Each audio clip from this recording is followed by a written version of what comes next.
अस्सलाम वालेकुम, good morning, सुबह बखैर। आप देख रहे हैं जियो पाकिस्तान अब्दुल्ला और हुमा के साथ। और एक दफा फिर तो एक दफा फिर आपको बता दें कि कराची में बारिश, और आपको डेफिनेटली यकीन नहीं आ रहा होगा लेकिन वाकई बारिश हुई है और बार बार हमने चेक की है, बार बार बैल्कनीज में जाके खिड़कियां खोल के। It's a very big deal if you are a person living in. अब आप ये कह रहे होंगे इस्लामाबाद या लाहौर में बैठ के कि भाई इन दोनों को क्या हो गया है, ये क्यों इतने ओवर एक्साइटेड हो रहे हैं बारिश को लेकर। तो यहाँ पर ओवर एक्साइटमेंट थोड़ी सी इसलिए हो जाती है क्योंकि बारिश बड़ी रेयर कमोडिटी है, लेकिन बारिश के साथ साथ कुछ और तोहफे भी होते हैं। एक इंडिकेशन अच्छी बारिश की ये होती है कि आपको जो शक रह गया होता है ना कि बारिश हुई है कि नहीं, वो के इलेक्ट्रिक की मेहरबानी से दूर हो जाता है वो शक भी। और गुलशन इकबाल के कुछ ब्लॉक्स, आयशा मंजिल, Liaquatabad, C1 area, revenue judicial society और दीगर इलाकों में बिजली गायब हो गई। ये हम आपको बता रहे हैं, बड़े बड़े चंक्स ऑफ एरिया जहां बिजली खत्म हो गई थी आफ्टर द बारिश।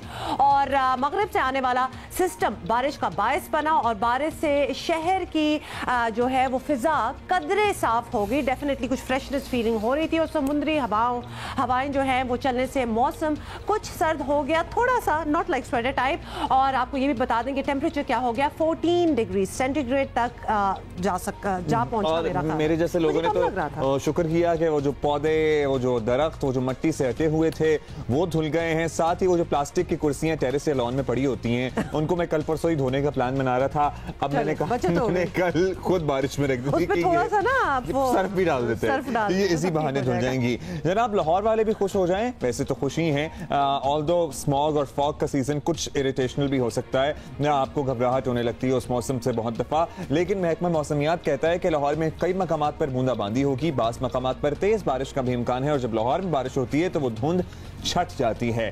शहर की फजाओं में मंगल को बादल छाए रहेंगे, यानी कि कल अस्तोर में बर्फबारी से मौसम शदीद सर्द हो गया है। जो पहाड़ों पर बर्फबारी हो रही है उससे भी सर्दी की शिद्दत में इजाफा हुआ है। बालाई इलाकों का जमीनी राब्ता मुनक़ता हो गया है। शिमाल मशरकी बलोचिस्तान में तोबा अचकजई, तोबा काकड़ी, कोशकटाप और मूसा खेल, प्लासीन वगैरह के इलाकों में भी वक्फे वक्फे से बारिश का सिलसिला जारी है। दूसरी तरफ KPK की आए तो सवात, डेरा इस्माइल खान, बन्नू और टांग समेत खैबर पख्तूनख्वा के मुख्तलिफ शहरों में भी बारिश से मौसम बदल सा गया है। अच्छा, इसके अलावा आपको ये भी बता दें कि फैसलाबाद, झांग, बखर, चिन्योट समेत पंजाब के दीगर शहरों में भी बारिश होती रहेगी। और सर्दी तो आपको पता ही है, मुल्क में बारिश हुई। एब्सोल्युटली, कराची टू पेशावर आप समझ लें। और इसी पे हम जरा मजीद बात भी कर लें। और हमें कौन ज्वाइन कर रहा है जी? उनीबा जमीर शाह हमें कराची में बारिश के बाद की जो सुबह का अहवाल है वो पहुंचा रही है। Over to you Aniba.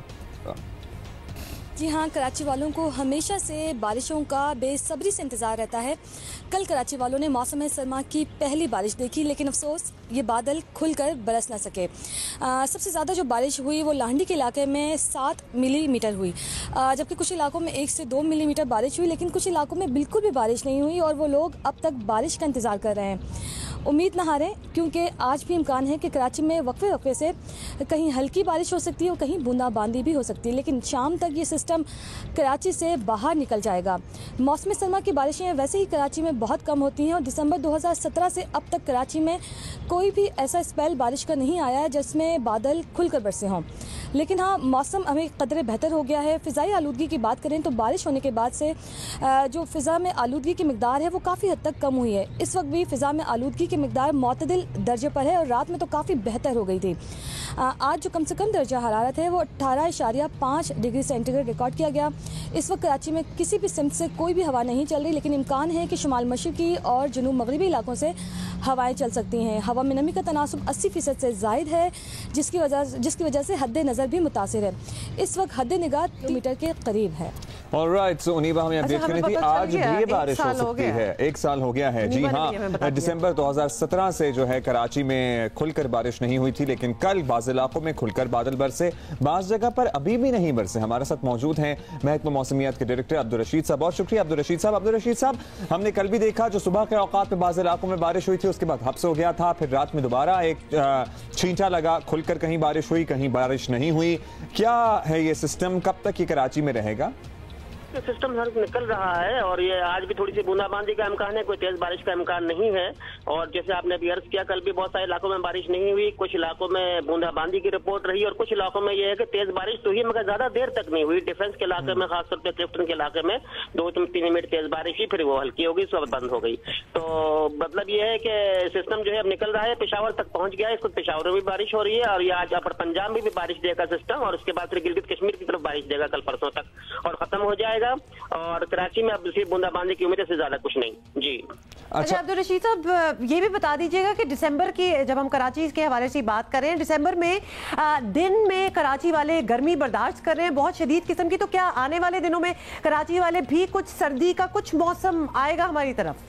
जी हाँ, बिल्कुल आएगा और कोई परेशान होने की बात नहीं। मुझे याद है पिछले साल 2017 में दिसंबर में टेम्परेचर कम से कम जो है वो 8.6 तक हुआ था, गालबन 7 दिसंबर की बात थी।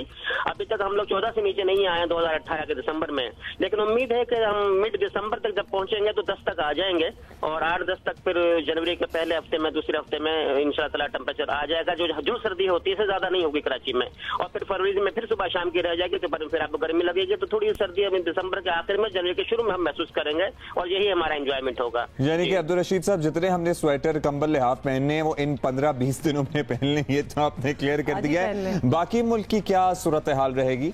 बाकी मुल्क में ऊपर से टेम्परेचर कम है और बारिशों के सिलसिले जो सर्दियों में आया करते हैं ये उमन ऊपर की तरफ ज्यादा बारिश दिया करते हैं, जो हमारा KPK और पंजाब और गिलगित बल्तिस्तान का इलाका है। नीचे वाले इलाकों में ये जो सर्दियों की बारिशें कमी होती हैं, ये अच्छा है। कल जो कराची में बारिश हुई है ये पहली बारिश हम मौसम सरमा की कह सकते हैं। अदरवाइज ये मगरिब से आने वाले सिलसिले में ऊपर की तरफ ज्यादा जाके बरसते हैं। तो अभी तो ये स्पेल आ गया है, निकल जाएगा। इसके बाद कोई स्पेल अगर बना और हमारी तरफ आने का हुआ तो फिर दोबारा बताएंगे आपको। लेकिन हाँ, ये है कि कराची में सर्दी कई सालों से कम ही हो गई है और आपने सही कहा, स्वेटर कंबल हम रखे रह जाते हैं, लेकिन ठीक है, कोई बात नहीं। मसला ये है कि गर्मियां ज्यादा बढ़ गई हैं, सर्दियां जो है वो कम हो गई हैं और 2015 के हीट वेव के बाद हम ज्यादा हसास हो गए, तो गर्मियों के दिन ज्यादा हो गए और विंटर डेज कम हो गई, ये हमारी प्रॉब्लम है। जी बिल्कुल, बहुत शुक्रिया आपका अब्दुल रशीद साहब हमें बताने का। अच्छा, एक दिसंबर 15 से तकरीबन जनवरी एंड तक जितने आपने स्वेटर वगैरह की शॉपिंग की है वो निकाल के शो ऑफ कर लीजिएगा, पहन लीजिएगा। हाँ, अव्वल तो मैं कहता हूँ कराची में स्वेटर खरीदने की जरूरत ही नहीं होनी चाहिए। अच्छा, और एक ट्रेंड जो कि बहुत ही हम मतलब पंजाब में एक बड़ा होता है, बिकॉज वहाँ सर्दी इस किस्म की होती है ना, इस्लामाबाद, लाहौर टाइप अगर आप बात कर ले, अगर आप लॉन्ग बूट्स पहने ना कराची में तो वो कुछ ऑफ सा लगना स्टार्ट हो जाता है, बिकॉज इतनी सर्दी नहीं हुई कि मतलब बूट चढ़ा ले। हालांकि ऑफ कोर्स फैशन की खातिर दिल तो बड़ा चाहता है। एक मेरी जो अब्दुल्ला इंडिकेशन होती है ना कि बारिश खुल के हुई है या नहीं खुल के हुई, जब आपके नीचे पार्किंग लॉट वगैरह में या फिर जहां भी आपकी गाड़ी खड़ी होती है, तो अगर गाड़ी के नीचे वाला हिस्सा खुश्क है तो इसका मतलब है बारिश अच्छी वाली नहीं हुई, लेकिन अगर गाड़ी के नीचे वाला भी बिल्कुल गीला हो गया, दैट्स जस्ट माय इंडिकेशन। कल तो गाड़ी के नीचे वाला हिस्सा भी गीला हो गया था, तो वहां तो अच्छी बारिश हुई है। अभी हम आगे बढ़ जाएंगे, सियासी गॉसिप कर लेते हैं। एब्सोल्युटली गॉसिप, चलें गॉसिप भी कर लेते हैं और इस पे उसके बाद हमारे पास गेस्ट भी हैं, उनसे भी बात करेंगे। एक वीडियो लीक ने पंजाब की सियासत में तहलका मचा दिया, बाकी गॉसिप ही लग रही है, और दूसरी ने वफाकी वुज़रा को आमने सामने लाकर खड़ा कर दिया। वुज़रा और हुकूमती नुमाइंदों को मजीद मुहतात होना पड़ेगा। आपको जल्दी से बता दें कि गुज़िश्ता माह स्पीकर पंजाब असेंबली परवेज इलाही की रिहाइश गाह से वीडियो मंजर आम पर आई थी, जिसमें मुस्लिम लीग काफ के रहनुमा और वफाकी वजीर तारिक बशीर चीमा जहांगीर तरीन से गवर्नर पंजाब चौधरी सरवर की शिकायत कर रहे थे। तहफ़्फ़ुज़ात आते भी रहे, फिर दूर भी होते रहे, तो वो इंटरनली हर पार्टी के होते हैं।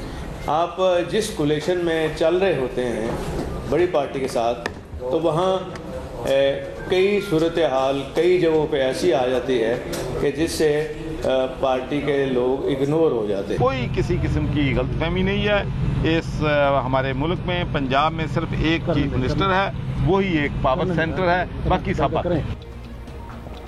अभी इस वाक़े को पूरा 1 महीना भी नहीं हुआ था कि वज़ीर रेलवे शेख रशीद अहमद ने लाहौर में न्यूज़ कॉन्फ्रेंस करते हुए अपने बारे में कुछ इंकशाफ किया। जरा सुनिए। कल मेरी 4 मीटिंग हुई हैं जी प्राइम मिनिस्टर साहब, को इंसाफ है यार, मैंने मरवान हुए लोगों को कल उन्हें मैंने कहा जी तू इन्फॉर्मेशन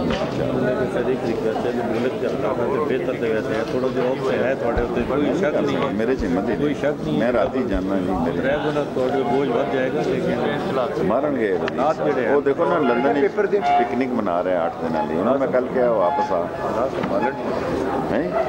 नहीं हो रहे पुराने प्रोजेक्ट ज़्यादा तेज हो गया। फवाद चौधरी साहब की तरफ रेफर कर रहे थे जो लंदन में 8 दिन से उनके मुताबिक पिकनिक मना रहे हैं। अच्छा जी, ये तो सारा कुछ आपने सुन लिया, लेकिन इसके बाद शेख रशीद ने खुद ही वजीर इत्तलात बनने की तरदीद कर दी। शाह महमूद कुरैशी भी वजाहत के लिए मैदान में आए। फवाद चौधरी तो शेख साहब के लिए वजारत छोड़ने पर भी तैयार हो गए। दुनिया इधर की इधर हो सकती है, मैं वजीर इत्तलात बनने का सोच भी नहीं था। मैं वैसे ही मजाकन बात कर रहा था। फवाद चौधरी साहब अपना किरदार अदा कर रहे हैं और अभी मेरे इल्म में कोई ऐसी बात नहीं। यहाँ पे भी जो पहुँचे हैं वो प्राइम मिनिस्टर साहब की मेहरबानी से और PTI की वजह से पहुँचे हैं, और अगर वो कहेंगे एज एन काम करें तो एज एन MNA काम करेंगे। PTI हुकूमत इन दोनों वाक़यात को झेल तो गई, मगर अहम ओहदेदारों की ये बेएहतियाती वाकई कोई गुल न खिला दे, इसके लिए वज़ीर आज़म को ज़्यादा मुतहदिक होना पड़ेगा। और कितना आसान है कह देना कि मजाकन में बात कर रहा था। आपको हमने शेख रशीद साहब की वो सरगोशी जो आज सच सरगोशी नहीं थी वो दिखाई, उसमें कहीं मजाक का उनसर या पहलू उनके चेहरे पर देखिए, एक बात जरूर है कि कुछ प्राइवेट डिस्कशंस प्राइवेट में ही होनी चाहिए, बिकॉज अब हर चीज़ तो पब्लिक हो ही जाती है, आपको पता ही है। लेकिन इसके बारे में हमने ज़रा मजीद बात भी करनी है। रहनुमा PTI सदाकत अली अब्बासी हमारे साथ है। अब्बासी साहब बहुत बहुत शुक्रिया हमें ज्वाइन करने का।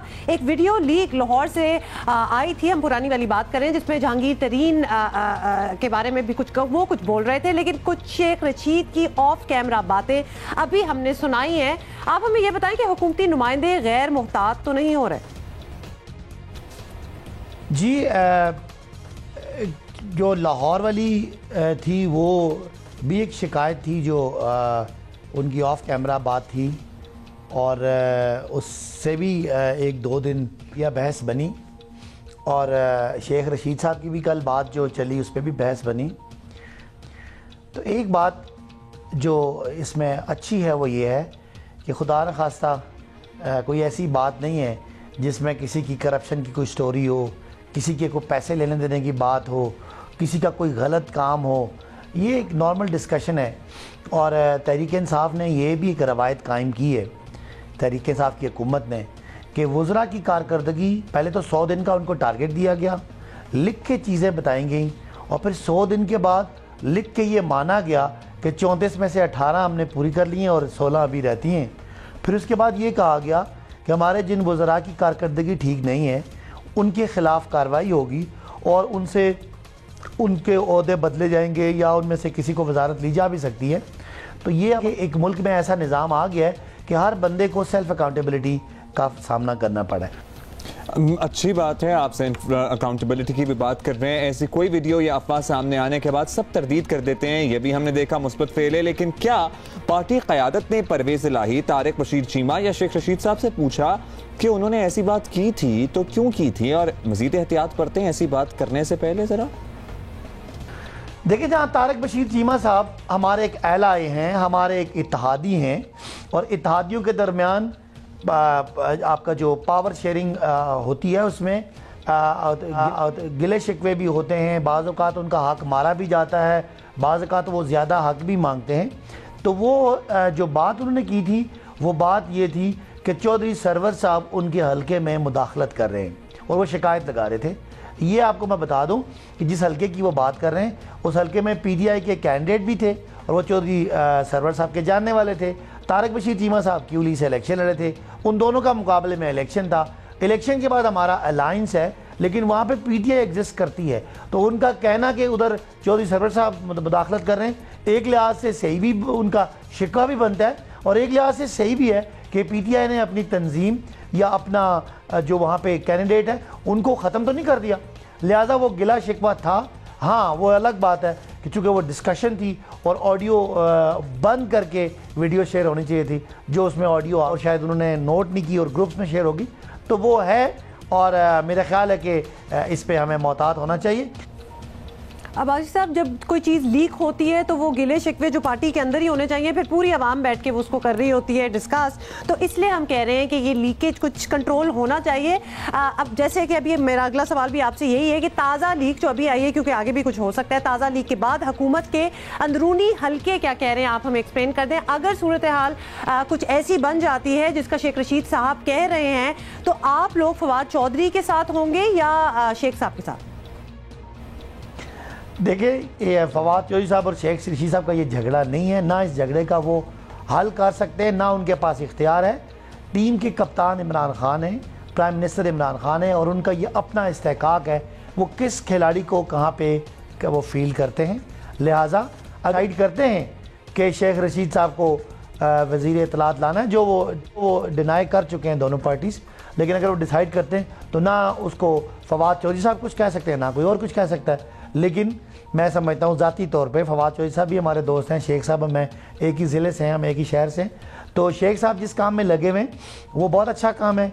रेलवे जिसको पिछली हुकूमत ने डबो दिया था, जो हमारे लिए खसारे का बायस बन रहा है, जो हमारे बजट के खसारे का बायस बन रहा है, हमारे टैक्सों के पैसे उस रेलवे के खसारे में जा रहे हैं। शेख साहब को अपने रेलवे का खसारा पूरा करने का जो चैलेंज लिया है वो करना चाहिए। और फवाद चौधरी बड़े कॉम्पिटेंट आदमी हैं, ज़रा एग्रेसिव हैं, लेकिन मेरा ख्याल है कि वो एग्रेसिव भी अपनी ज़ात के लिए नहीं है, वो हुकूमत के लिए हैं, और हुकूमत के बयानिए को अच्छा कैरी भी करते हैं और अच्छा डिफेंड भी करते हैं। ज़ाहिर है लोगों को उनकी मुखालफत बर्दाश्त नहीं है, तो लोग चाहते हैं कि वो बदलें। मेरी ज़ाती राय में he is one of the best players of our team and I think he will continue working like that.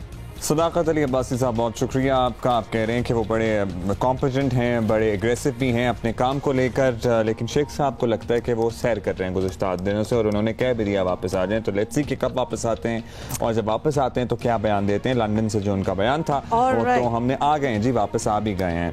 All right, अच्छा जी, लेट्स सुन लिया वैसे उन्होंने शेख साहब। हाँ, एब्सोल्युटली। खैर, बाकी पूरी आवाम ने भी काफ़ी कुछ सुन लिया। अगर इस किस्म की बातें बीच में ही तय हो जाएं तो ज़्यादा स्पेकुलेशन नहीं होती। लेकिन let us move on now. अच्छा, एक टॉपिक जिसके बारे में हम काफ़ी अरसे से बात करना चाह रहे हैं, अच्छा सॉरी, वो है ओवर पॉपुलेशन, और उसकी कुछ वजूहात हैं। आज हमने ये डिसाइड किया है, we have panel of guest on our show, और हमने एक एक करके रीजंस जो है उस पर बात करनी है कि हमारी इतनी ओवर पॉपुलेशन क्यों है और उसको कम कैसे किया जा सकता है। हम अपना माइंड जो है, माइंडसेट रादर, उसको कैसे चेंज कर सकते हैं। हम बहुत से इश्यूज को बात करेंगे। हम जिन बच्चियों की शादियां 18 साल से कम उम्र में होती हैं, उनके दिमाग पर, उनके जहन पर, उनकी जिंदगियों पर क्या असरात होते हैं, उस पहलू पर डिस्कशन होगी। साथ उनकी सेहत पर क्या असरात होते हैं, उस पर भी बात होगी। और फिर पॉपुलेशन में इजाफे की किस तरह से वजह बनती है, उस पर भी डिस्कशन की जाएगी। टॉपिक एट हैंड जिसका वी आर होपिंग कि कुछ हो जाए, उस पर हम जरा एक्सटेंसिव बात करनी है। और जल्दी से आपको बताएं कि शादी एक ऐसा खूबसूरत बंधन है, खासतौर पे पाकिस्तान में, जो ना सिर्फ दो अफराद बल्कि दो खानदानों को जोड़ता है। और इस रिश्ते के नाम ही से खुशी और खुशहाली का तसव्वुर जो है वो जन्म लेता है। लेकिन कुछ लोग अपनी झूठी अना, इलाकाई रस्मों रिवाज और ख़ानदानी रिवायत समेत अपनी नासमझी से एक तल्ख हकीकत और बुरा तजुर्बा बना देते हैं शादी को। और ऐसे अफराद कम उम्र लड़के लड़कियों की शादी करके उन्हें एक ऐसी जिंदगी में धिक्का दे देते हैं जिसका असर उनके आने वाली नस्लों पर होता है। बिल्कुल, उन्हें एक ऐसी जिंदगी में झोंक दिया जाता है जिसका असर उनकी नस्लों पर होता है। माहिरीन कहते हैं कि शादी के लिए लड़की और लड़के का सिर्फ जिस्मानी तौर पर बालिग होना काफ़ी नहीं, बल्कि उनका जहनी और माली तौर पर भी खुद इन्हिसार होना ज़रूरी है। लेकिन अफसोस से कि हम इस अहम तरीन मौजू को यकसर नज़रअंदाज करके मुल्क में हर चौथी लड़की की शादी 18 साल से पहले ही कर दी जा रही है। आगा खान यूनिवर्सिटी की एक तहकीक के मुताबिक दुनिया भर में 50% कम उम्र लड़कियों की शादियां जनूबी एशिया में होती हैं, यानी 50% of the underage marriages are happening in South Asia। जरा अंदाजा करें और हम आपको मजीद जरा ब्रेक डाउन करके बताते हैं कि पाकिस्तान में हर 4 में से एक लड़की की शादी 18 से कम उम्र में हो जाती है। 2014 में सिंध असेंबली ने सिंध मैरिज रिस्ट्रेंट एक्ट मंजूर किया और ये कानून 18 साल से कम उम्र लड़कियों की शादी करने से रोकता है। और इस कानून के तहत अगर किसी ने 18 से कम उम्र लड़कियों की शादी करवाई तो उन्हें 3 साल कैद और 50,000 रुपए जुर्माना होगा। और पंजाब में ये कानून 2016 से लागू है। हाल ही में सिंध हुकूमत ने एक बच्चों के मसाइल से मुतालिक हेल्पलाइन सर्विस मुतारिफ करवाई है। 1121 उसका नंबर है। कम उम्री की शादी हो या बच्चों से ज्यादती, गुमशुदगी हो या तशद्दुद की शिकायत, आवाम 24 घंटे, हम दोबारा आपको हेल्पलाइन बता रहे हैं, 1121 पर मुफ्त कॉल करके हुकूमती इदारों की मदद हासिल कर सकेंगे। लेकिन मसला कानून की कमी या कमजोरी का नहीं बल्कि इसके नफाज की कमजोरी का है, और यही इब्तिदा से मसला चला आ रहा है। लड़कियों की कम उम्री में शादी के नुकसानात बेशुमार हैं, लेकिन इसकी वजूहात मामूली नौयत की हैं। कम उम्र बच्चियों की शादी के नुकसानात में लड़कियों पर शौहर और ससुराली रिश्तेदारों के तशद्दुद के पहलू भी सामने आए हैं, और कम उम्र लड़कों पर जो ये भारी जिम्मेदारी डाल दी जाती है शादी की सूरत में, वो मालियाती तौर पर मुस्तहकम नहीं होते और अपनी बीवी और अपने बच्चों का बोझ नहीं उठा सकते, जिसकी वजह से उनकी अपनी जिंदगी तबाह होकर रह जाती है। और इसके अलावा माँ और बच्चे की सेहत पर भी बहुत मनफी असरात होते हैं कम उम्र की शादियों के, और जिनसी मसाइल से जुड़ी बीमारियां भी हो सकती हैं। और इसके अलावा शादीशुदा इस्मत दरी के वाक़यात, मसलन बीवी की मर्जी के बगैर उसे जिनसी हविस का शिकार बनाया जाना, ये भी एक अहम मसला है। माँ और बच्चों की शरह अम्बात में इजाफा होना इसके नताइज में शामिल है। लेकिन अगर कम उम्र शादी की वजूहात पर बात करें तो महज दो हैं, यानी गुर्बत व अफलास और शऊर की कमी। माहिरीन कहते हैं कि शऊर उजागर करने से गुर्बत और अफलास से होने वाले मसाइल पर किसी हद तक तो काबू पाया जा सकता ही है। अपने इर्द गिर्द देखा है और बहुत दफ़ा देखा है कि ज़्यादातर underprivileged class in our country, वहाँ पर पर्टिकुलरली बच्चियों और बच्चों दोनों की शादियाँ बहुत जल्दी हुआ करती हैं, बहुत जल्दी हो जाती हैं। और हमने कोई ऐसे सॉल्यूशंस निकालने हैं कि इसको कंट्रोल भी किया जा सके, और इस पे बात करने के लिए we have a panel of guest. Start करते हैं। हमें इस्लामाबाद से ज्वाइन कर रही हैं डॉक्टर नहीं है, सॉरी, इनका नाम है सामिया शाह। ये हैं project director Population Council. She is joining us from Islamabad. Samia Shah साहिबा, बहुत बहुत शुक्रिया हमें ज्वाइन करने का। Here in the studio we have with us doctor Kiran Bashir Ahmad, जो कि एक साइकोलॉजिस्ट हैं, बहरिया यूनिवर्सिटी से इनका ताल्लुक है। ये हमारे साथ बैठी हैं। Thank you so much for coming here doctor Kiran. और हमें ज्वाइन किया है डॉक्टर अजरा एहसन ने, who is a gynaecologist and she has years of experience, और उनसे भी हम सीखेंगे ना सिर्फ गायनी में बल्कि पब्लिक हेल्थ में भी काम करती हैं। सबसे पहले हम डॉक्टर अजरा के पास चलते हैं। डॉक्टर अजरा, कम उम्री की शादियां जो होती हैं, जाहिर है हमारे यहाँ फैमिली प्लानिंग का रुझान तो तकरीबन ना होने के बराबर है, और जहाँ पर बहुत कम उम्र यानी 16, 17, 15 साल की उम्र में शादियां हो रही हैं, वहाँ पर तो क्या ही फैमिली प्लानिंग होनी है। बच्चियों की सेहत पर क्या असर पड़ता है, और क्या बच्चों की भी सेहत पर कोई असर पड़ता है? ये खुद बच्चियाँ होती हैं और उन पे एक भारी जिम्मेदारी बच्चे पैदा करने और फिर उनकी देखभाल और निगहदाश्त जो कि नामुमकिन है। एक बच्चे का कैसे ख्याल कर सकता है? कम उम्री की शादी सिर्फ फिज़िकल डेवलपमेंट पे नहीं बुरे असरात हैं, क्योंकि ये भी एक बच्ची है, तो ज़ाहिरी चीज़ें तो नज़र भी आ जाती हैं और उसके भी कैटास्ट्रोफिक कॉन्सिक्वेंसेस होते हैं। जैसे ऑब्स्टेट्रिक फिस्टुला है, जो कि कॉमनली बात कही जाती है, जिसमें एक रास्ता बन जाता है। बहुत क्रूड कंडीशन है और मैं बहुत क्रूड तरीके से इसकी बात करूंगी, क्योंकि ये है ऐसी ख्याल तो, और ढके छुपे अल्फाज में इसके बारे में बात करना वो मतलब कन्वे नहीं होता।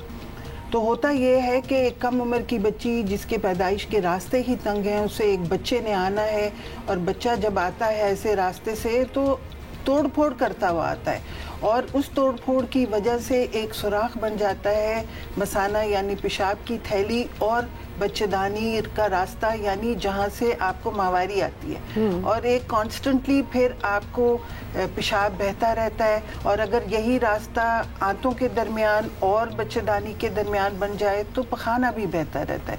सो आप सोच सकती हैं कि ये ज़िंदगी भर के लिए एक यंग बच्ची के लिए इसके क्या असरात हो सकते हैं। उसको घर से बाहर निकाल दिया जाता है, बरामदे पे बिठा दिया जाता है, आंगन में बिठा दिया जाता है। हालांकि उस बच्ची का कोई कसूर भी नहीं होता, क्योंकि उसकी तो शादी की गई है, उसकी मर्जी तो बीच में थी नहीं। बिल्कुल। डॉक्टर साहब, ऑब्वियसली आपसे मजीद डिटेल्स भी करेंगे, लेंगे, लेकिन obviously we want a connection कि अगर ओवर पॉपुलेशन की आबादी की बात हो रही है तो कम उम्री की शादी और आबादी बढ़ने में क्या कनेक्शन है। हम सामिया शाह आपके पास आते हैं। ये हमें बताएं कि आबादी शादी से होने वाले ऑब्वियसली बेपनाह इजाफे की एक बड़ी वजह क्या आप समझती हैं कि कम उम्री की शादियां हैं? आपके एक्सपीरियंस में, ऑब्वियसली आपके वर्क एक्सपीरियंस में जहां जहां आप गई हैं, आपको क्या लगता है? अच्छा, पाकिस्तान में जो मीडियन एज है शादी की वो 19.5 है। ये मैं आपको जो पाकिस्तान डेमोग्राफिक हेल्थ सर्वे 2012-2013 हुआ था उसका फिगर बता रही हूँ, क्योंकि जो अभी लेटेस्ट हुआ है उसके अभी डिटेल्स नहीं आई, तो उसका लेटेस्ट हमें फिगर ये नहीं पता। बट साउथ एशिया में बाय द वे ये सबसे बेहतर शरह है। इंडिया 19 है, बांग्लादेश 15 है, अफगानिस्तान इससे भी कम है, नेपाल प्रॉबेबली 17 है। आबादी के हवाले से जो इम्पॉर्टेंट चीज़ वो है, ऑफ कोर्स उम्र बहुत ज़रूरी है अर्ली मैरिज के साथ। जो ज़रूरी चीज़ ये है कि ये जो यंग कपल्स जो अपनी शादीशुदा ज़िंदगी शुरू कर रहे हैं, इनको फैमिली प्लानिंग की सहूलियात कहाँ से मुहैया हैं, किस किस्म की सहूलियात उनके लिए वो इस्तेमाल कर सकते हैं, ताकि वो बेहतर तौर पे अपनी जो है बर्थ स्पेसिंग और ख़ानदान का साइज़ और अपने वसाइल के मुताबिक इस तरह के फ़ैसले कर सकें। तो जो बहुत इम्पॉर्टेंट चीज़ है आबादी के लिहाज से कि ये जो यंग कपल्स हैं इनको आप इंफॉर्मेशन अबाउट एक्सेस और सर्विसेज प्रोवाइड करें। इनको बिल्कुल बताने की ज़रूरत है। फैमिली प्लानिंग पे जितना एम्फेसिस एक ज़माने में हुआ करता था, सरकारी टेलीविज़न पे हम हर वक्त इश्तिहार देखा करते थे 2 बच्चे खुशहाल घराना। अब वो वक्त आया है कि दोबारा इस पर बात होना शुरू हुई है, लेकिन ज़रा ज़हनी असरात क्या होते हैं कम उम्री की शादी के, और ये किन वजूहात की बिना पर ये केसेस हमें देखने को मिल रहे हैं, इस पर बात कर लेते हैं। हमारे साथ मौजूद हैं डॉक्टर किरण बशीर। डॉक्टर किरण, सबसे पहले तो अगर हम रीजंस आइडेंटिफाई कर सकें, बहुत से वेल ऑफ लोग भी हमने देखे हैं जी 20 साल की उम्र में लड़के की शादी हो रही है, अभी वो कुछ खाता कमाता नहीं है, 19 साल की उम्र में, मैं तो उसको भी बच्चा ही कहता हूँ, लड़के की शादी हो रही है, और लड़की की शादी तो 14-15 में हो रही है। क्या वजूहात होती हैं? सिर्फ गुर्बत या तालीम का ना होना? मेरा नहीं ख्याल, क्योंकि हमने बहुत से पढ़े लिखे वेल ऑफ लोग देखे हैं इस तरह करते हुए। अच्छा, पढ़े लिखे और वेल ऑफ घरानों में एक रुझान आजकल एक तो हमारी सोसाइटी में भी पाया जा रहा है कि जल्दी शादी कर दो वरना अच्छे रिश्ते नहीं मिलेंगे, और ये ज़्यादा से ज़्यादा बढ़ रहा है।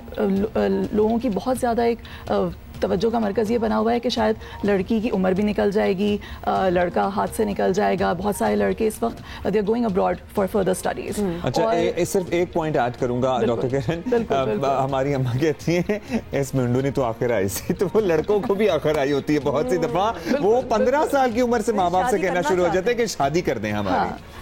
ये बात भी एक है, और उसके साथ अगर आप अंडर प्रिविलेज्ड काफ़ी घरानों में चले जाएं, और इवन अगर आप हायर प्रिविलेज में भी जाएं, एक और मसला है जो कि बहुत ढका छुपा है, लेकिन इसके ऊपर मैं भी थोड़ा सा खुलकर बात करना चाहूँगी। वो है the abuse that is happening in houses before the girls get married. काफ़ी दफ़ा ऐसे घरानों से वो आ रही होती हैं जहाँ पे उनके लिए रहना नामुमकिन हो जाता है। तो actually in some ways it is better कि उनकी शादी कर दी जाए, हालांकि in other ways you don't know कि शादी के बाद क्या होगा। लेकिन ये तो फिर डॉक्टर किरण, ये तो लगता है एक मसले से निकल के एक और दूसरे मसले में पहुँच गए। बिल्कुल ये है, लेकिन बाकी में ऐसे कई केसेस हमने देखे हैं खुद अपने क्लिनिक्स में आते हुए, जहाँ पे उनकी प्रॉब्लम्स शादी से पहले बहुत ज़्यादा होती हैं, because they are being abused at home, neglected at home, and of course not taken care of at home. तो फिर बहुत सारे और मसले आने का भी तरीका, और फिर वो जहनी तनाव और वो साइकोलॉजिकल इश्यूज तो बाद में भी जाहिर है वो लॉन्ग टर्म चलते हैं। लेकिन डॉक्टर अजरा से हम जरूर ये पूछना चाहेंगे कि आप के पास जो बच्चे बच्चियां आते हैं जो कि यंग उम्र में होते हैं और उनकी शादी हुई होती है,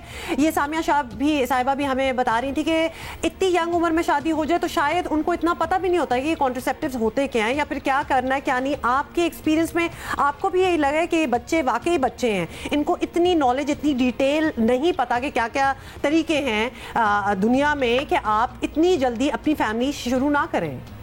जी बिल्कुल, और सिर्फ बच्चों को नहीं है तो इस मुल्क के बड़ों को भी नहीं पता है कि ख़ानदानी मनसूबाबंदी के क्या तरीके हैं और किस तरह अपनी प्रेगनेंसीज डिले की जा सकती हैं। मैं तो मेरी क्लिनिक में जो बच्चियां आती हैं, यंग औरतें आती हैं, मैं इनको यही कहती हूँ कि पहले अपने शौहर को समझो, वो इस लायक है कि उसका बच्चा पैदा किया जाए, तुम्हारी ज़िंदगी उसके साथ गुजरेगी। और फिर बच्चा लाना तो एक इंसान की ज़िंदगी का सबसे बड़ा फैसला होता है, उसके लिए बहुत तैयारी, बहुत प्लानिंग करनी चाहिए। वही बच्चा जब पैदा होता है उसकी बर्थडे के लिए क्या क्या तैयारियां नहीं होती, बट बच्चे को इस दुनिया में लाने से पहले कोई सोच नहीं होती। मकसद ये नहीं होता कि आपने एक बच्चा पैदा करना है, you just having a good time and the outcome is a baby. That is how most of the babies come. Pakistan में 50% बच्चे unplanned accidental you are very right, accidental तो होते हैं. सामिया शाह, मैं आपको भी लाऊंगी. ऑब्वियसली आप लोगों की इतनी रिसर्चेस भी हुई हैं. बहुत दफ़ा बेशक कम उम्र में शादी हो या जिस उम्र में भी शादी हो, बच्चा एक मैरिज को सीमेंट करता है. ये जो बात है ये हमारे दिमागों में डाली गई है. हमारे ऑब्वियसली हमारा कल्चर इस किस्म का है कि फ़ौरन बच्चा इसलिए भी ज़रूरी होता है. नई जो ब्राइड्स होती हैं वो यही समझती हैं ताकि हमारी फैमिली क्लोज हो जाए, नहीं चल रही, बच्चे पैदा कर लो. बिल्कुल. आप क्या कहेंगी सामिया? जी, ऑब्वियसली ये कुछ समाजी रवैये हैं हमारे जो कि ये हमारी इन चीज़ों को डिक्टेट करते हैं कि शादी हुई है तो फ़ौरन बच्चा भी हो जाए. और यह है कि बेटियों के लिए बेटियां अगर होती रहें तो बेटे की ख्वाहिश में लोग बच्चे जो हैं पैदा करते रहते हैं. लेकिन इसके साथ एक चीज़ और भी याद जहन में रखने की ज़रूरत है कि कुछ ऐसे भी लोग हैं इस वक्त तकरीबन जो हमारे मुल्क में अनमेट नीड है. तकरीबन 17.7% of couples in Pakistan want to practice family planning and they are unable to do so. जिसमें जैसे ये समाजी रवैयों की बात हुई, उसके अलावा वही बात जो बार बार हो रही है कि हमारे यहाँ सहूलियात मुहैया करने का और इंफॉर्मेशन पहुँचाने का, जैसे भी डॉक्टर अज़रा ने भी कहा कि लोगों को आगाही का, ये जो चीज़ें हैं इनका बहुत फुकदान है. और ये जो आपने इशूज़ अभी रेज़ किए, इनका शऊर से और मालूमात फराहम करने से बहुत ज़रूरी इनका गहरा ताल्लुक़ है. ऑलराइट, लास्टली हम आपके पास आएंगे डॉक्टर किरण और ये आपसे पूछेंगे कि लड़कियों की ज़हनी नशोनुमा तो मुतासिर होती है, जिस्मानी भी मुतासिर होती है, लेकिन जिन लड़कों की जल्दी शादियां कर दी जाती हैं उनकी भी थोड़ी सी बात कर लें. उन पर ज़हनी तौर पर क्या असरात मुरतब होते हैं? क्योंकि बहुत सी दफ़ा स्टेबल ही नहीं होते, या अगर बड़े घरों के होते हैं तो बाप से पैसे ले रहे होते हैं, फिर एक नया तनाज़ा शुरू हो जाता है. बिल्कुल, ये बहुत ही एक कॉमन मसला बनता जा रहा है, जहाँ पे लड़कों के ऊपर एक तो प्रेशर अनएम्प्लॉयमेंट का बहुत ज़्यादा है और उसके साथ साथ लड़कियों की एक तरफ से एक्सपेक्टेशंस भी हैं. यहाँ पे मैं उस पर भी फोकस करूँगी कि एक लड़कियों की एक्सपेक्टेशंस, उनके पेरेंट्स की एक्सपेक्टेशंस कि लड़का ना सिर्फ इतना कमा के दे लेकिन एक लग्जरियस लाइफ दे, और चाहे वो किसी भी लेवल पे काम कर रहा हो. तो इस वजह से लड़कों पे प्रेशर बढ़ता चला जाता है. फिर लड़कों के ऊपर एक और प्रेशर ये भी आता है, अगेन बच्चे पैदा करने का भी, जिसके ऊपर बायोलॉजिकली तो डॉक्टर अज़रा बात कर चुकी हैं, लेकिन साइकोलॉजिकली भी एक इमेज आती है कि जैसे लड़के को मैचो इमेज देनी चाहिए, एक ऐसा जो कि हर तरह से परफेक्ट हो. अब हर तरह से हर कोई भी परफेक्ट नहीं हो सकता, ना लड़की परफेक्ट हो सकती है और ना ही लड़का परफेक्ट हो सकता है. और इससे सेल्फ एस्टीम इशूज़ भी बनते हैं, आपके डिप्रेशन में भी इजाफा हो जाता है और उसके साथ साथ एंग्जाइटी भी बढ़ती जाती है, जिसका इवेंचुअली इफेक्ट आपकी वर्क प्लेस और वर्क की सिचुएशन पे भी आएगा. तो ये सारे वो इश्यूज हैं जिसकी वजह से लड़के लड़कियां दोनों प्रेशर में होते हैं, शादी से पहले भी, शादी के बाद. Thank you so much doctor Kiran, doctor Azra and Samia Shah for coming here. और सारी बात का एक ही बात निकली है कि इंफॉर्मेशन देनी है, आगाही देनी है, एक्सेस टू इंफॉर्मेशन. अगर आपको पता ही नहीं होगा कि आप क्या कर सकते हैं क्या नहीं कर सकते, तो ऑब्वियसली वो डिसीजंस तो बड़ी ही लेट हो जाएंगे. भाई, you need to go to a medical store and spend some money and you will plan your family. It's as simple as that. So और ये रिस्पॉन्सिबिलिटी माँ बाप पे भी आती है कि वो अपने अगर इतनी कम की शादी कर रहे हैं तो कुछ बता दें, कुछ समझा दें. माँ बाप नहीं बता सकते, बड़े भाई होते हैं, बहनों ही होते हैं, दोस्त होते हैं, सब बता सकते हैं. Access to information is easy these days. अभी आगे बढ़ेंगे और हम क्या करेंगे, अब जरा महंगाई की बात करेंगे. एक तो शादियां होना, उन पे शादियों पे खर्चा भी आपको पता है ना कितना होता है, लेकिन हम एक और महंगाई की बात कर रहे हैं. हम यूरोप की बात कर रहे हैं और ये वहाँ भी बहुत कुछ हो रहा है. जल्दी से आपको थोड़ा सा अपडेट कर दें कि महंगाई से तंग आवाम यूरोप की सड़कों पर हुकूमत से गुत्थम गुत्था हैं. और अरब स्प्रिंग जो पहले हुआ था कुछ साल पहले, अरब स्प्रिंग के बाद क्या यूरोप स्प्रिंग का जमाना आ रहा है, ये बहुत बड़ा सवाल है. इसी पे हम बात करते हैं. ब्यूरो चीफ जियो न्यूज़ यूरोप खालिद हमीद फारूकी हमारे साथ हैं. खालिद साहब, बहुत शुक्रिया आपका. खालिद साहब, ये मुजाहिरे फ्रांस से शुरू हुए थे जो अब यूरोप के कई इलाकों में फैलते नजर आ रहे हैं. अचानक हुआ ये सब कुछ या फिर आपको कुछ महीनों या 1-2 साल से आसार नजर आ रहे थे कि किसी भी टाइम शुरू हो सकती है चीज़?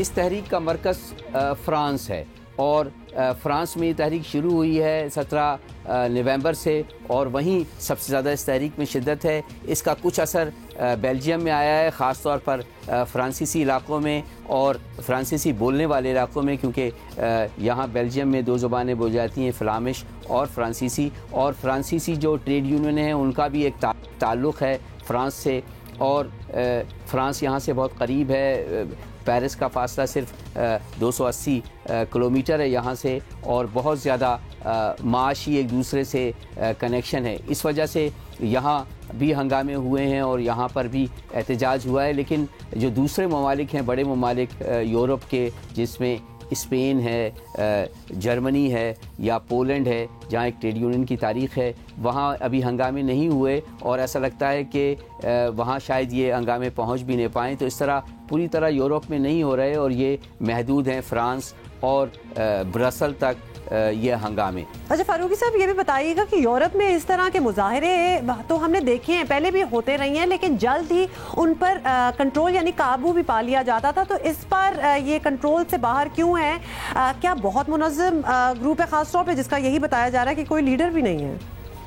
ये जो कंसेंसस है किसी भी रियासत का, वही ज़ाहिर ज़मानत है अमन की और रियासत की कंटिन्यूएशन की। तो यही वजह है कि हंगामों पर, चाहे वो कितने भी शदीद हों, उन पर काबू पा लिया जाता है। यहाँ पर इस किस्म की क़ुव्वतें नहीं होती कि हुकूमत का कोई तख्ता उलट दे।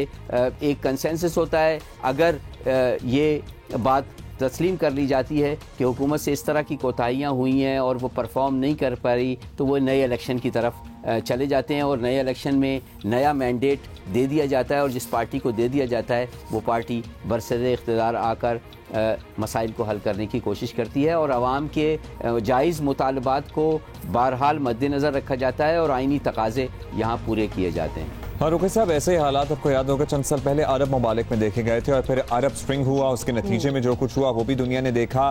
क्या यूरोप में ऐसी सूरत हाल पैदा हो सकती है?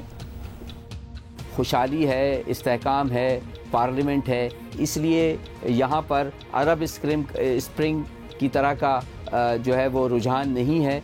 अरब स्प्रिंग तो जाहिर है कि बादशाहतों और आमरीतों की वजह से हुई, और वहाँ पर तवील आमरीतें हैं, तवील बादशाहत हैं, जमहूरियत का नामो निशान नहीं है, प्रेस जो है वो पाबंद सलासल है, कोई बोल नहीं सकता। तो उससे इसको किसी भी नुक्ते नज़र से इसके और उसके दरमियान जो है वो मुसाबिकत नहीं है या मवाजना नहीं किया जा सकता। बहुत शुक्रिया खालिद हमीद फारूकी हमारे साथ मौजूद थे। आपको पता है कि मंडे को आबदी साहब हमारे साथ होते हैं, आप ही के बड़े सवालात आते हैं और आबदी साहब आपके जवाब देते हैं। आबदी साहब अस्सलाम वालेकुम, क्या हाल है आपका? आबदी साहब, आज इंजीनियरिंग के शोबे के हवाले से सवाल आया है और पूछा ये जा रहा है कि बहुत से शोबे होते हैं इंजीनियरिंग में मुख्तलिफ किस्म के, लेकिन अर्बन इंजीनियरिंग क्या है? तो ये सवाल है, आप बता दें। और पाकिस्तान में अर्बन इंजीनियरिंग का क्या स्कोप है? अब जो आप सुनते हैं सेफ सिटी का जो कॉन्सेप्ट आ गया है, या जो आप स्मार्ट सिटीज़ का कॉन्सेप्ट सुनते हैं, सब में अर्बन इंजीनियर्स का एक बहुत बड़ा रोल होगा। और हमारी जो सीपैक आ रही है उसके अंदर इंफ्रास्ट्रक्चर डेवलपमेंट के अंदर भी अर्बन इंजीनियर्स की बड़ी डिमांड होगी। और इसमें अगर आप देखें तो यूएई एक एग्ज़ाम्पल है जहाँ पर जितनी डेवलपमेंट हुई है या जितनी प्लानिंग आप देख रहे हैं वो अर्बन इंजीनियर्स ने की हुई है। तो इसके साथ साथ जो है वो जो आप देखते हैं नई सोसाइटीज़ आ रही हैं, डेवलपमेंट आ रही हैं मुख्तलिफ जगहों पर पाकिस्तान के अंदर, बिल्डर्स जो सोसाइटीज़ बना रहे हैं, जो शॉपिंग मॉल्स बन रही हैं, जो ये सारा जो है ये अर्बन प्लानिंग के अंदर आता है और इसकी मुख्तलिफ किस्म की अवेलेबल हैं। इसके लिए आपको सिविल इंजीनियर या आर्किटेक्ट जो है वो होना ज़रूरी है ताकि आप इसको बेहतर तरह से अपने कैरियर को अपना सकें। ज़बरदस्त, बहुत शुक्रिया आपका आबदी साहब। भाई, पाकिस्तान में शहरों का जो हाल है, अर्बन इंजीनियर्स की शदीद ज़रूरत है, अशद ज़रूरत है। कोई प्लानिंग ही नहीं है, कोई इंफ्रास्ट्रक्चर का हाल ही नहीं है। पहले शायद इसी तरह ही होता था, लेकिन अब जो है वो एक बिल्कुल डिफरेंट तर्ज की डेवलपमेंट हो रही है। दुनिया इतनी डेवलप कर गई, इतनी टेक्नोलॉजी आ गई है, तो ऑब्वियसली घर तो उसी तरह नहीं बन रहे ना जिस तरह पहले बन रहे थे। Islamabad is probably the only planned city in Pakistan. हाँ, Yes, it started off that way. और फिर जो प्राइवेट बिल्डर्स ने जो अपने शहर आबाद किए हैं, जैसा कि कराची में भी है सुपर हाईवे पे, वो फिर प्लान्ड आपको एक्चुअली शहर लगते हैं। अदरवाइज तो सारा exactly, वो तो उस तरह वो रेजिडेंशियल सोसाइटीज जिस तरह आप कहते हैं, वो भी ऑलमोस्ट अब तो इतनी बड़ी-बड़ी होना शुरू हो गई हैं कि ऑलमोस्ट अब आधा शहर ही लगता है वो भी। एब्सोल्युटली। अच्छा जी, अब आपको बताएं something that you can actually do as well. आपको बताएं कि तहरीक इंसाफ हुकूमत का एक और वादा पूरा हो गया है, हम जरूर करेंगे ये। गवर्नर हाउसेस के बाद ऐवान सदर भी आवाम के लिए खुल गया है और बड़ी अहमियत वाली इमारत है ये।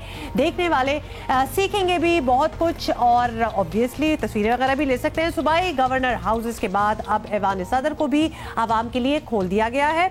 तहरीक इंसाफ ने वादा किया था कि इक़्तिदार में आकर गवर्नर हाउसेस और ऐवान सदर को आवाम के लिए खोल दिया जाएगा। प्रेसिडेंसी का ये वाला हिस्सा महीने में 2 मरतबा ज़रूर खुलेगा, ताकि अवाम का हुकूमत के साथ, अवाम का प्रेसिडेंसी के साथ एक ताल्लुक़ पैदा हो। ऐवान सदर हफ्ते की रोज सुबह 9 बजे से शाम 4 बजे तक आवाम के लिए खुला रहेगा। आवाम कौमी शनाख्ती कार्ड दिखाकर मखसूस हिस्सों को देख सकेंगे। 8 दिसंबर को ऐवान सदर के दरवाजे पहली मरतबा आवाम के लिए खोल दिए गए। खवातीन और बच्चों समेत शहरियों की बड़ी तादाद ऐवान सदर मौजूद थी। वहाँ पे सदर आरिफ अलवी आवाम में घुल मिल भी गए और बच्चे, हमने स्कूल्स के एक्चुअली ट्रिप देखे हैं ऐवान सदर में। I saw the initial footage. वो स्कूल में आपको याद है बचपन में लाइन बना के जो बच्चे जाया करते थे, एक दूसरे के कंधे पे हाथ रख के, तो वो मेरा सवाल ये है कि अब एक उम्र के से बड़े बच्चों को जाना चाहिए, थोड़ा सा एहसास होना चाहिए कि आप कहाँ जा रहे हैं, थोड़ी रिटेंशन होनी चाहिए, थोड़ा सा हिस्ट्री भी पता होना चाहिए। तो पाकिस्तान स्टडीज और इस किस्म के जो कोर्सेज होते हैं, थोड़े बड़े बच्चों को लेके जाएं तो क्या ही बात है। अच्छा जी, इसी पे हमने मजीद बात भी करनी है। सीनियर सहाफी साले जाफर हमारे साथ है। साले जाफर साहब, बहुत बहुत शुक्रिया हमें ज्वाइन करने का। तहरीक इंसाफ की हुकूमत ने अपने वादे के मुताबिक ऐवान सदर भी आवाम के लिए खोल दिया। अब हमें पता है कि आप ऐवान सदर आते जाते रहते हैं, तो आपके लिए तो ये नया नहीं होगा, लेकिन आवाम के देखने के लिए वहाँ क्या कुछ है? देखिए जी, आवाम के लिए हर वो चीज़ दिलचस्पी का बायस होगी जहाँ तक उनकी आज तक रसाई नहीं हुई। इस लिहाज से आप कह सकते हैं कि ऐवान सदर एक ऐसी जगह है जहाँ पर आवाम के गुज़र का कोई सवाल ही पैदा नहीं होता था माजी में। अब आपने लोगों को ये मौका दिया है कि वो वहाँ जाकर देखें, लेकिन मैं समझता हूँ कि वहाँ देखने वाली सबसे जो उम्दा और अच्छी चीज़ है वहाँ वो प्रेसिडेंट आरिफ अलवी हैं।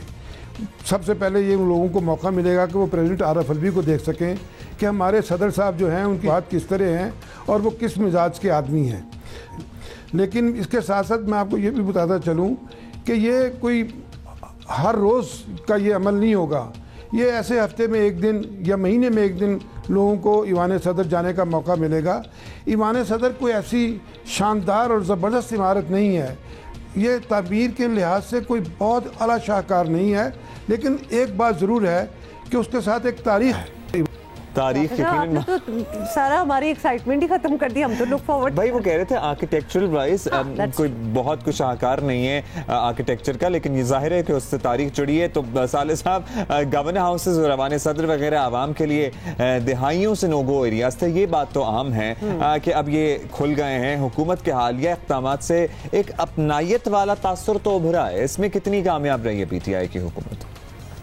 ऐवान सदर को खोलना काफ़ी नहीं है। अपनायत के तासुर को पैदा करने के लिए बहुत ज़रूरी है कि आप लोगों के मसाइल हल करें, आपको लोगों तक अहले इक़्तिदार की रसाई को यकीनी बनाएं। गवर्नर हाउस को खोलना बहुत अच्छी बात है। गवर्नर हाउस जो हैं ये बड़ी तारीख़ी इमारतें हैं। इनके बारे में ये कहा जाना कि हमने उनको आवाम की तफरीह के लिए खोल दिया है, बहुत अच्छी बात है। लेकिन सवाल ये पैदा होता है कि इससे आवाम को फ़ायदा क्या होगा। ये दौर है फ़ायदे का। आवाम ये देखना चाहती हैं, आवाम ये चाहते हैं कि उनको कोई फ़ायदा हो।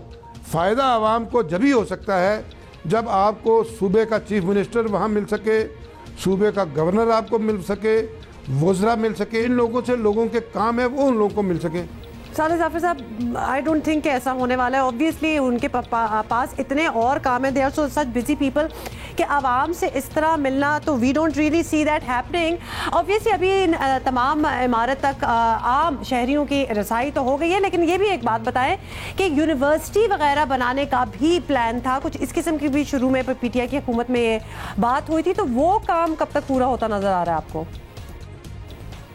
सवाल ये पैदा होता है कि इन्होंने 4 महीने तो लगा दिए हैं इन गवर्नर हाउसेस को और ईवान सदर को खोलने में अपने वादे के मुताबिक।